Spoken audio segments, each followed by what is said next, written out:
اس کہانی کو آخر تک ضرور سنیے گا۔ بیٹیوں کو بوجھ سمجھنے والے یہ تحریر ضرور پڑھیں۔ مبارک ہو، بیٹی ہوئی ہے، نرس نے کمرے سے باہر آتے ہی اعلان کیا۔ اقبال کا دل ڈوب سا گیا۔ وہ اوپر سے حشاش بشاش دکھائی دینے کی کوشش کر رہا تھا، مگر اس کے اندر جیسے اندھیرا چھا گیا تھا۔ یہ تیسری لڑکی تھی، اسے بیٹے کی شدید خواہش تھی۔ دل ہی دل میں وہ سوچ رہا تھا، ایک بیٹا ہوتا تو کم از کم بڑھاپا تو سکون سے گزر جاتا۔ وہ رو رو کر اللہ سے دعائیں مانگتا تھا کہ اس کے ہاں نرینہ اولاد ہو۔ کبھی کسی نیک آدمی سے ملتا تو اسے بھی اسی دعا کے لیے کہتا۔ آخر اللہ نے اس کی سن لی۔ 2 سال بعد اس کے ہاں چاند سا بیٹا پیدا ہوا، جس کا نام اس نے جمال رکھا۔ اس کی خوشی کا کوئی ٹھکانہ نہیں تھا۔ ساری دنیا جیسے اس کے لیے رنگین ہو گئی تھی، گو کہ اس کا تعلق ایک متوسط طبقے سے تھا، لیکن پھر بھی اپنی ہستے کے مطابق اس نے خوب جشن منایا۔ ماہ اور سال گزرتے رہے۔ لڑکیوں اور جمال کے معاملے میں ہر بات میں اقبال کا رویہ نہایت غیر منصفانہ رہا۔ بچے کو اس نے بس واجبی سی تعلیم دلوائی، جبکہ لڑکے کو اعلیٰ سے اعلیٰ اسکولوں میں بڑھاپے کا سہارا جو بننا تھا اس نے۔ لڑکیاں بس عام سی زندگی گزارتی رہی، جبکہ جمال زندگی کی ہر آسائش کے مزے لوٹتا رہا۔ لڑکیاں بہت سمجھدار تھی، ایسا نہیں تھا کہ انہیں معلوم ہی نہ ہو کہ یہ سب کیا ہے، لیکن انہیں اپنے ماں باپ بھائی سے شدید محبت تھی۔ جمال پر ایسی عنایتوں نے اسے لاابالی اور بے پرواہ سا کر دیا تھا۔ باپ کے ساتھ بھی اکثر اکھڑ سا ہو جاتا تھا، لیکن اقبال نظر انداز کرتا رہا کہ بچہ ہے۔ وقت کے ساتھ ساتھ اقبال کے سارے بچے یکے بعد دیگرے جوانی کی دہلیز پار کرتے رہے۔ ان کی شادیاں ہوتی گئی۔ سب سے آخر میں اس نے جمال کی شادی کی، چن کر چاند جیسی بہو لایا۔ لڑکیاں پہلے ہی اپنے گھروں کو سدھار چکی تھی اور اپنے گھروں میں خوش تھی، جیسی وہ متحمل اور بردبار تھی۔ اللہ کے فضل سے تینوں نے اپنے سسرال والوں کو اپنا گرویدہ کر لیا تھا۔ بڑھاپے نے اقبال کی ہڈیوں کو بھی چورا کر دیا تھا۔ تمام زندگی اس نے انتھک محنت کی تھی، جس کی وجہ سے وہ وقت سے پہلے ہی بوڑھا ہو گیا تھا۔ جمال اب ایک بہت بڑی کمپنی میں انجینئر تھا اور بہت ہی اچھی آمدنی تھی۔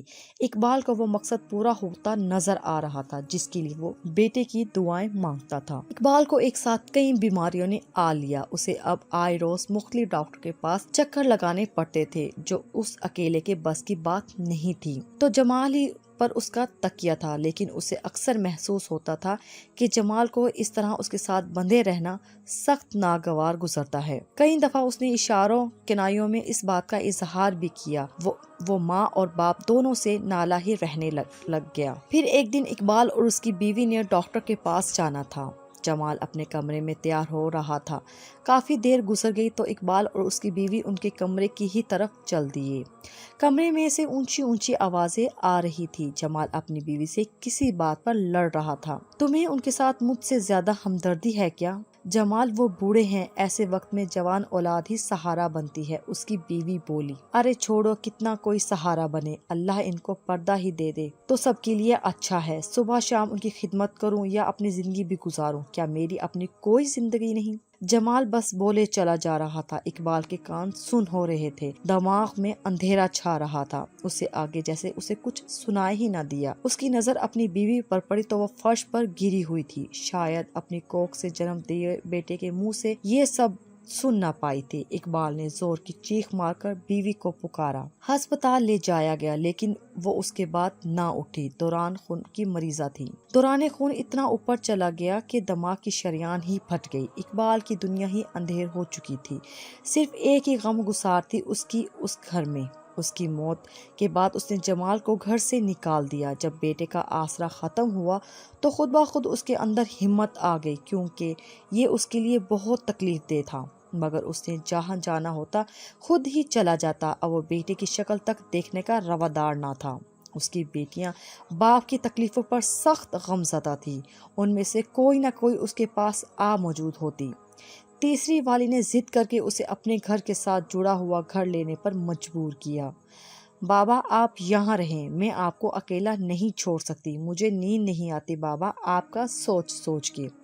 وہ اس کو وقت پر کھانا کھلاتی، وقت پر دوائی کھلاتی۔ اس کا شوہر اسے ڈاکٹر کے پاس بھی لے جاتا اور اس کی تیوری بل تک نہ پڑتا۔ رات کو وہ باپ کے پاؤں دباتی، اس کا سر سہلاتی، اس کو دوائی کھلاتے ہوئے ایک دن اس نے دیکھا تو باپ کی آنکھوں سے آنسو رواں تھے۔